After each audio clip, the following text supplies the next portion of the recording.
Morning guys, Uncle Woo coming to you from SmokeMasters headquarters, better known as our backyard outdoor kitchen. Today, we're going to be cooking up some tenderloins. Got Easter weekend rolling out, and had a friend of mine call me up, asked me for a couple beef tenderloins to feed a few people 6 feet apart. Social distancing, right? So here we go. We're going to get started. We're going to do a reverse sear on these bad boys today. Going to put them on the smoker. Got the Smoky Mountain fired up over here. We're going to take them up to about 120. Then we're going to fire up the Yoder, get the grill grates hot, put a nice layer of duck fat on top just so we get a good sear. We're going to sear them off, and at that point should have a great beef tenderloin ready to go. So let's get started. First thing we're going to do, break this tenderloin out here. We're going to clean up a lot of this fat. Now a lot of this just pulls right off. Some of it's going to take a little trim. On the back side, you don't want to spend just a whole lot of time working on a whole lot of it. Just really the extra large chunks that are getting in there, and any silver skin that you might see. Because nobody wants to bite into a big chunk of silver skin on a nice beef tenderloin. And just kind of get up under that silver skin, tilt that knife back, slide it back under so you're getting just as much of the fat and the silver skin as you can and leaving as much of that meat. Because at $9.50 a pound, we don't want to put a lot of beef in our scrap pile. It's got that backside just about as smooth as it's going to be. So we're going to flip over and start working on that top. Now on the top, you'll see you've got a big vein of fat running right down the side here, which separates what we call the chain from the tenderloin. A lot of the times you can just pretty much pull that loose. It's going to need a little help down here at the end where some of that stronger fat is, some of that heavy fat. And then when it comes into the head and starts being more meat than it is fat and chain muscle, we're going to separate it right off.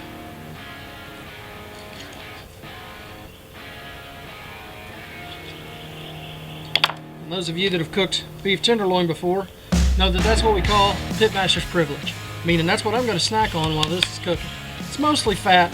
I'm going to use it more than anything else to grease those grates before we do the sear. Okay? So I'm going to leave that chain over the side and get back to cleaning the rest of this fat that connected that chain to the major parts of the tenderloin. Here again, a lot of this stuff will pull off. Just a little help. Now down here at the end, where this thing tapers away to almost nothing, all this stuff down here at the end that's really thin is going to do is burn. So we're going to kind of clean the fat and then find a place where it'll lay over to where the thickness is similar to where it is all the way across the meat, all the way across the tenderloin. That way you're cooking the same density, the same size meat all at the same time, and you're not ending up with a piece down here that's well done while you've got a piece up here that's medium rare like you want it to be. Okay, so that's got most of the fat. Now we're going to start attacking this silver skin. Beef tenderloin, one of the most tender pieces of meat you're ever going to put in your mouth. That's the name tenderloin. Where the fillet comes from. When we get done with this stuff, a lot of it's going to be fork tender. Going to take it to about 130 degrees total. On that bottom side, you run into the ridges where you do have a little bit of fat, but that's going to be on the bottom and it's going to add to our flavor anyway. Okay? So I'm going to leave this here for just 1 second. I'm going to trim the second one up and I'll be right back.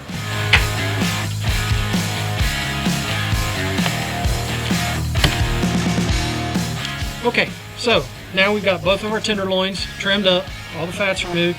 So now we're going to go to rubbing. Now, a lot of guys are going to say, Will, I've seen you cook, beef, pork, chicken, everything. I've always seen you inject. Well, I don't inject tenderloin. There's enough intermuscular fat in here. We don't need to worry about moisture. So what we're going to do, the flavor combination we're going to use on here today is our standby, the Jones EQ XTC rub, as our base layer.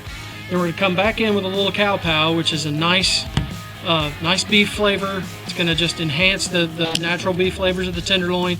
Going to give us a little spice. Then we're going to hit the top with a little Montreal steak seasoning, just a real coarse salt, pepper, garlic grind, and just finishes off the top of these tenderloins just perfect. So here we go.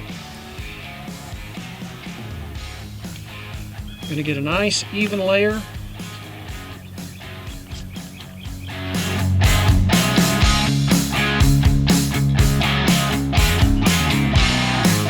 And when we're comfortable with that, going to give it a little pat just to kind of seat that rub.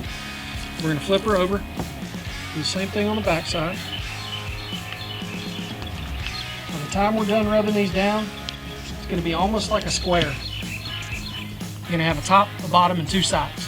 Just want to kind of make sure that you get a nice even coat all the way around. And then we're going to move to the cow pal.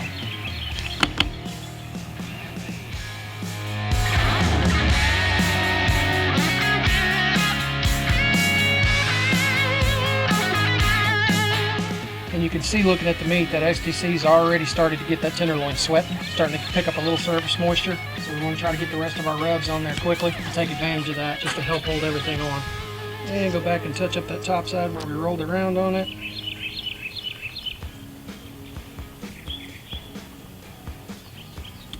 And we're good to move to our third layer.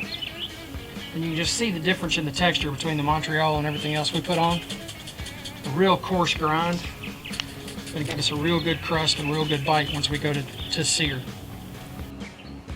And there she is, all seasoned up, ready to go. Okay, smoker's sitting right where we wanted it, about 250. Got the tenderloins rubbed down and ready to go, so let's get them on.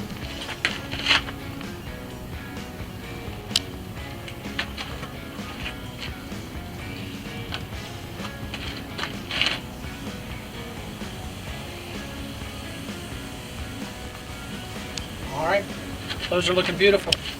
I'm going to get a probe in those. We'll leave them on the smoker till they hit about 120, 125, and at that point I'll have the yoder hotted up.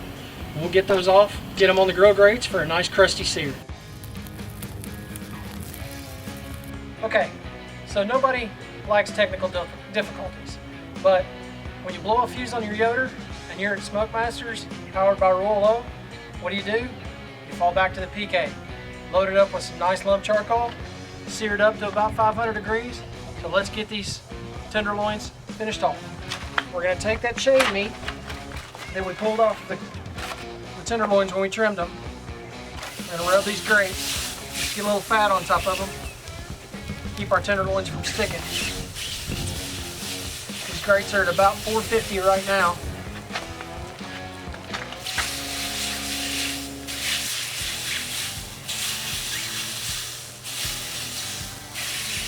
Tenderloins on the sear. We're going to do them one at a time. Shut that down. We'll give it about 2 minutes. Turn it, do the same thing. Try to get all four sides and create that nice crust. Okay, so we're through our first 2 minutes. Oh yeah, got some nice grill marks. Roll another 2 minutes, and we'll hit another side.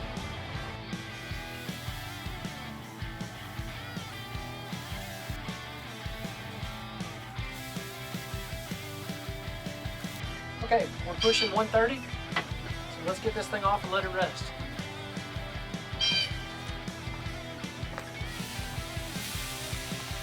Beautiful crust. So we've got these seared off, everything's finished. So let's recap what we did.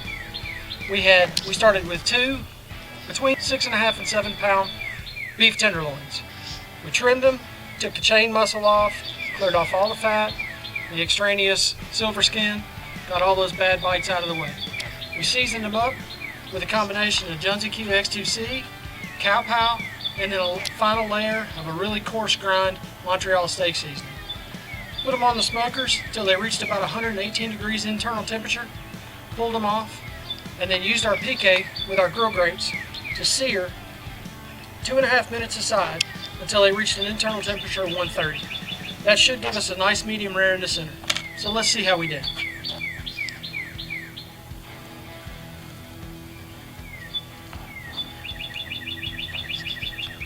Yep, that'll work.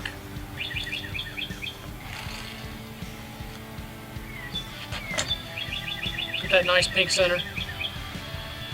So that'll do it for us today. Thanks for joining us on how to smoke a whole beef tenderloin. Be sure and hit that subscription button, like it, and bang that notification bell so that you can get a notification every time we kick out a new video. Thanks for joining us today. We'll see y'all out there cooking real soon. Stay safe and God bless.